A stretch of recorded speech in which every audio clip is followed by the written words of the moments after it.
Salut à tous, c'est BizBiz. Alors aujourd'hui l'épisode 417 du Zap Image. Comme d'habitude, je vous mets des images de foot, d'actualité ou des images anciennes. On en parle un peu et c'est parti. On va commencer et souhaiter aujourd'hui l'anniversaire de Edin Dzeko, l'attaquant de l'AS Roma. Donc qui fête aujourd'hui 32 ans. Donc regardez tous les buts qu'il a marqués dans sa carrière. On voit que ça fait quand même le 3e championnat où il dépasse la barre des 50 buts. Cette année voilà, avec la Serie A. Donc 50 buts avec l'AS Roma, 50 buts en Angleterre avec Manchester City et 66 buts avec Wolfsburg en Bundesliga. Donc bon anniversaire à lui. Ensuite on revient en France, on va parler du match avancé hier en Ligue 1. Donc c'est l'AS Monaco qui recevait Lille. On sait que Lille, voilà ce qui s'est passé la semaine dernière quand les supporters sont rentrés taper leurs propres joueurs. Donc on voulait voir voilà, comment ils allaient réagir. Et encore une défaite pour Lille. Pourtant ils gagnaient 1-0 sur ce match-là. Mais Monaco voilà, avec Ronny Lopez et encore un but de Jovetic. Ils ont été encore buteurs ces deux-là la semaine dernière à Strasbourg. Ben voilà, Monaco, on peut voir qu'il prend 7 points d'avance sur Marseille. Lille reste 19e. Donc Lille, s'il continue comme ça, l'année prochaine, ça jouera en Ligue 2. Ensuite, on continue avec Monaco. Une série impressionnante. C'est quand même 15 matchs sans défaite pour l'AS Monaco. La dernière défaite, c'était le 29 novembre 2017. Voilà, en 2017, en novembre. Voilà, pour l'AS Monaco. Et depuis, c'est que des victoires ou des matchs nuls. Mais pas de défaite pour Monaco. Donc vraiment respect à eux. Ensuite, on va parler de l'adversaire de Monaco. Donc bien évidemment Lille. Donc eux, ils avancent plus du tout. Parce que 7 matchs sans victoire en Ligue 1. Voilà, pour Lille. Donc dernière victoire le 28 janvier 2018. Donc je crois qu'il reste seulement 7 journées. Donc il faut absolument prendre des points pour Lille, sinon l'année prochaine en Ligue 2. Ensuite, jeter un coup d'œil au classement avec cette victoire. Voilà, Monaco, on voit qu'ils ont 66 points, donc 7 points d'avance sur Marseille. Parce que demain, n'oubliez pas qu'il y a un très gros choc, Marseille-Lyon, qu'on parlera un petit peu après. Ensuite, on va ouvrir la page Ligue des Champions. Donc déjà, demain, je vais vous sortir une vidéo voilà, sur tout le tirage au sort de la Ligue des Champions et de l'Europa League. Et là, on va vraiment parler des matchs. Donc là, c'est plutôt rapide. Juste regardez, ça sera sur quelle chaîne. Donc on peut voir que le 3 avril, déjà, il y aura Séville, Bayern, ça sera sur Bein, Juventus, Real, ça sera sur Bein, le match aller. Il y aura Barça, Roma, ça sera sur Canal. Et Liverpool, Manchester City sur Bein. Et regardez le match retour. Le match qui sera sur Canal+, ça sera Real Juventus. Sinon, tous les autres, ça sera sur Bein Sport. Ensuite, une petite photo insolite sur ce tirage au sort voilà, de la Ligue des Champions. Donc on peut voir Jupp Heynckes avec Unai Emery. Donc bien évidemment, c'est un montage. Donc il aurait dit, tu comprends pourquoi il faut terminer deuxième de son groupe pour aller tranquillement en demi. Parce qu'on sait que le PSG, voilà, leur objectif, c'est déjà d'atteindre les demi-finales. Bon, après la finale, et pourquoi pas la gagner. Mais bon, ils sont encore très loin, on a bien vu cette année. Et c'est vrai que le Bayern qui est arrivé deuxième derrière le PSG, à chaque fois, on peut dire, pris des adversaires à leur portée. Déjà en huitième, c'est le Beşiktaş. Et en quart de finale, c'est Séville. Voilà, que tout le monde, bien sûr, voulait choper. Ensuite, on va parler de l'Europa League et on peut voir voilà, que le club français, l'Olympique de Marseille, jouera contre le RB Leipzig. Donc moi je trouve que c'est quand même un bon tirage voilà, pour Marseille. Voilà, on a évité Arsenal, on a évité l'Atlético de Madrid. On aurait pu choper un peu mieux. Mais bon, voilà, Leipzig c'est faisable et surtout l'Olympique de Marseille voilà, recevra pour le match retour. Donc j'espère une qualification du club français. Ensuite, une déclaration de Unai Emery, l'entraîneur du PSG. Il a dit pour le football français, c'est bien que l'Olympique de Marseille se soit qualifié pour les quarts de finale de l'Europa League. Donc ouais, c'est bien parce que comme ça, Marseille ont un peu rapporté voilà, 2 points à la France que cette année. Voilà, c'était vraiment compliqué à un niveau indice UEFA. Parce qu'on peut voir voilà, le classement actuel de l'indice UEFA. Donc on est toujours 5e. Mais on peut voir que la Russie, vu qu'ils ont gagné face à l'Olympique Lyonnais, bon, ils ont pris des points par rapport à nous. Et ils sont seulement à 2000 points en dessous de nous. Donc j'espère qu'on va conserver cette 5e place. Parce que si on se fait passer par la Russie, il y aura une place en moins en Ligue des Champions l'année prochaine. Ensuite, une déclaration de Bruno Genesio le lendemain voilà, de la défaite de Lyon face au CSKA Moscou. Il a dit la fin de l'aventure avec Lyon. Il a dit oui, j'en ai bien peur. Je dis souvent que l'institution doit être au-dessus de tout. Et d'ailleurs, il y a un grand entraîneur qui l'a dit à ce sujet. Donc voilà, pour lui, il sent que vraiment c'est la fin. Et je pense que c'est sa dernière année. À Lyon, une autre déclaration de lui, il a dit je ne veux pas fuir en démissionnant. Ce serait trop facile d'abandonner le navire. Certains critiques peuvent être constructives. J'ai pris beaucoup de recul par rapport à ça. Donc voilà, j'espère voilà, pour lui voilà, et surtout pour Lyon qui vont faire un bon match dimanche, enfin demain soir voilà, face à Marseille. Sinon les gars, je pense que Lyon vont faire une saison ratée et surtout qu'ils vont perdre leur entraîneur. Et pour finir avec les infos sur la Coupe d'Europe, on peut voir que le Beşiktaş est poursuivi par l'UEFA pour jet d'objets de ses supporters, escaliers bloqués et organisation insuffisante. Et il y a aussi le club pourrait également être sanctionné suite à l'intrusion d'un chat en cours de match. Vous vous souvenez, je vous avez montré la photo qu'il y avait un chat quand même au plein milieu de la pelouse, donc le match avait été interrompu. Donc non, enfin ils auraient dit voilà, que c'est un supporter qui aurait amené le chat peut-être sous son blouson. Donc après, voilà, il l'aurait laissé partir un peu partout. Donc il pourrait être poursuivi. Le Beşiktaş.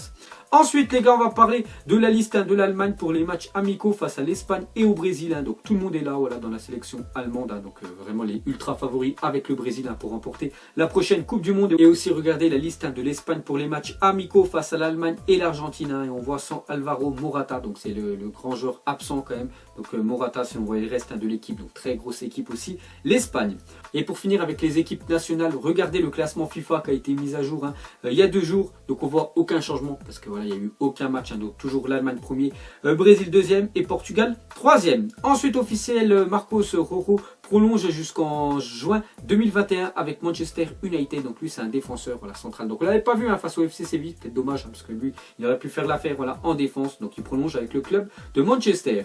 Ensuite officiel, Lionel Messi est élu joueur de cette semaine en Ligue des Champions. Donc après, vu le match qu'il a fait quand même face à Chelsea, n'oubliez pas, il a marqué un doublé et surtout une passe décisive aussi pour Ousmane Dembélé. Donc voilà, il est impliqué sur les 3 buts du Barça. Donc c'est lui le meilleur joueur cette semaine en Ligue des Champions. Et l'autre semaine, c'était quand même Ronaldo. Ensuite, accord de principe entre le Real Madrid et Robert Lewandowski pour un transfert cet été selon Mundo Deportivo. Donc on peut voir l'article voilà, qu'on fait le journal L'Équipe. Donc Mundo Deportivo, c'est un journal espagnol. Et en fait, Robert Lewandowski serait voilà, en accord avec le Real Madrid pour rejoindre le club l'été prochain. Donc il devrait signer un contrat de 2 ans plus une 3e voilà, en option. Et surtout, il devrait remplacer voilà, Karim Benzema qui devrait être sur le départ. Parce que voilà, si Lewandowski vient, Benzema bien sûr sera sur le banc. À part s'il veut faire une année sur le banc, sinon il va devoir partir. Donc voilà les gars, la grosse info quand même, Robert Lewandowski devrait rejoindre le Real Madrid l'été prochain. Ensuite on continue avec le Bayern. Donc on sait, c'est Robert Lewandowski part du Bayern Munich. Donc il va falloir le remplacer. Et depuis quand même son arrivée au Bayern Munich, Sandro Wagner a joué 302 minutes et inscrit 4 buts, soit un but toutes les 76 minutes. Donc ça fait quasiment un but voilà, tous les matchs. Donc vraiment pas mal voilà, cet attaquant-là qui est arrivé en janvier. Bon, peut-être ce sera lui voilà, qui remplacera Lewandowski.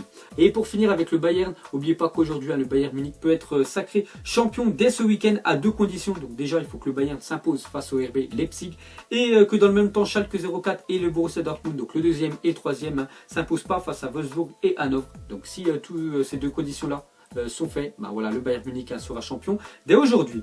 Ensuite, jetez un coup d'œil aux affiches de la journée. Donc ça joue partout, Ligue 1, ça joue en Première Ligue. Donc il y aura seulement 4 matchs en Première Ligue parce que le reste des matchs, ça sera en FA Cup. Sinon il y a de la Liga BBVA, de la Serie A et de la Bundesliga. Ensuite, une petite info sur Douglas Costa, le joueur brésilien, ancien joueur du Shakhtar, ancien joueur du Bayern Munich, actuellement voilà, qu'à la Juventus et qui fait les beaux jours de la Juve. Donc, on peut voir qu'il atteint une vitesse de pointe de 34 km à l'heure mercredi face à l'Atalanta. 34 km à l'heure pour un joueur de foot, ça va très vite. Ensuite, une déclaration de Adil Rami par rapport à sa non-convocation avec l'équipe de France. Il a dit: je ne me sens pas malheureux du tout, ça donnera des jours de vacances. Vu les choix qu'il y a aujourd'hui en défense centrale, on ne peut pas contester. Voilà, il est réaliste, voilà, Adil Rami. C'est vrai qu'il n'aurait pas eu sa place. De toute façon, même s'il aurait été convoqué, il n'aurait pas joué titulaire. Voilà, quand on sait qu'il y a Varane, Koscielny et Umtiti voilà, en défense centrale, Adil Rami, tout simplement, n'a pas sa place. Ensuite, un autre joueur, mais lui, voilà, il a été convoqué avec son pays, mais il avait dit qu'il voulait plus jouer. Donc c'est Claudio Bravo, gardien voilà, du Chili.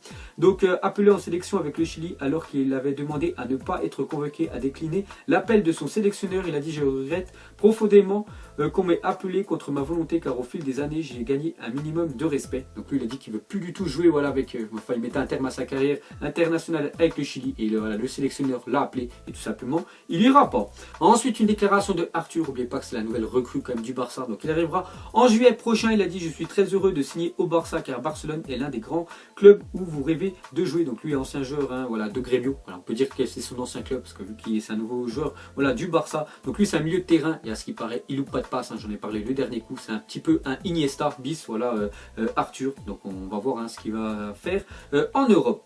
Ensuite les gars, on revient en France et regardez cette scène surréaliste entre Pierre-Yves Polomat et Mickaël Barreto, pourtant coéquipiers, en viennent aux mains en plein match. Les 2 joueurs auxerrois ont été expulsés. Donc je ne sais pas du tout ce qui s'est passé parce que j'ai pas regardé le match, mais on peut voir quand même que 2 joueurs de la même équipe se sont battus. Et voilà, donc 2 cartons rouges voilà, pour Auxerre, voilà, qui se sont fait battre face à Quevilly. Et regardez sinon hier, la Ligue 2 c'est très chaud. Hier soir, 8 matchs, 8 cartons rouges. Parce qu'il n'y a pas eu que des cartons rouges à Auxerre, il y en a eu aussi 2 à Valenciennes, 2 pour Paris. Voilà, donc vous voyez tous les cartons rouges hier qu'il y a eu en Ligue 2. C'était vraiment chaud bouillant.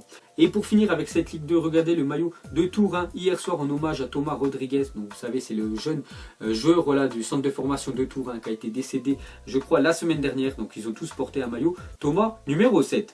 Ensuite, une déclaration de Raphaël Varane, défenseur du Real Madrid, à propos de Ronaldo. Il a dit: chaque jour, Ronaldo m'impressionne. Chaque année, il se surpasse. Il a déjà tout gagné, mais il se demande toujours comment faire encore mieux. Donc c'est avec Ronaldo, on sait que c'est le travail avant tout. Et voilà, c'est l'un des meilleurs joueurs de la planète, il faut avouer, et il continue vraiment à exploser tous les records. Ensuite les gars, on va parler de Nice PSG, parce que demain quand même il y a un gros match voilà, en Ligue 1. Nice qui reçoit le Paris Saint-Germain, et surtout à l'horaire, c'est à 13 h. J'ai jamais vu un match à 13 h là, le dimanche, mais bon, ce serait une première. C'est surtout pour qu'on voit le match voilà, en Chine, parce que là-bas il sera 20 h quand il sera 13 h chez nous, là-bas il sera 20 h, donc pas mal de personnes pourront le voir, parce que regardez, à Shanghai, à Guangzhou ou à Guangdong, donc c'est des villes bien sûr en Chine, regardez le nombre de personnes qui pourraient regarder ce match-là, donc ce serait bénéfique pour la Ligue 1. Ensuite, regardez l'ambiance de malade voilà, des supporters de Galatasaray durant la séance d'entraînement hier de leur équipe avant la réception de Fenerbahçe cet après-midi. Donc c'est à 17 h le match. Donc je vous le conseille vraiment si vous ne savez pas quoi regarder. Parce qu'il y a Fenerbahçe qui reçoit le Galatasaray à 17 h. Et regardez à l'entraînement, il y a déjà plein de fumigènes. Donc vraiment très gros match à venir. Ensuite, une petite déclaration de Jean-Michel Aulas l'année dernière quand il s'est fait éliminer face à l'Ajax Amsterdam en Europa League. Il avait dit Aulas l'année dernière: l'an prochain la finale sera au Parc OL et nous serons présents. Et voilà, il y a un gars, il a marqué en tribune, c'est vrai, parce que c'est vraiment dommage cette année, c'était tout bénef pour Lyon et surtout voilà, cette élimination échouée voilà, face au CSK. Pourtant ils ont gagné 1-0 à l'aller et t'as pas le droit de te prendre 3 buts au match retour chez toi.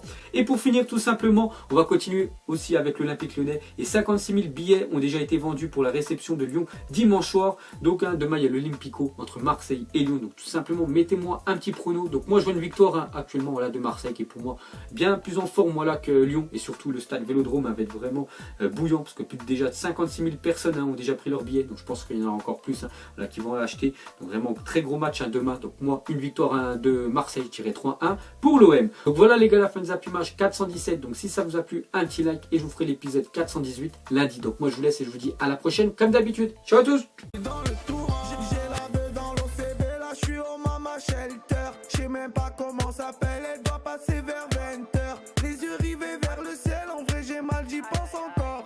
Mon poteau en cellule, il me manque c'est quand qu'il sort. Ok je me cale, toujours au fond du car. Comme au virage, à Marseille ça crie aux armes. J'ai pas le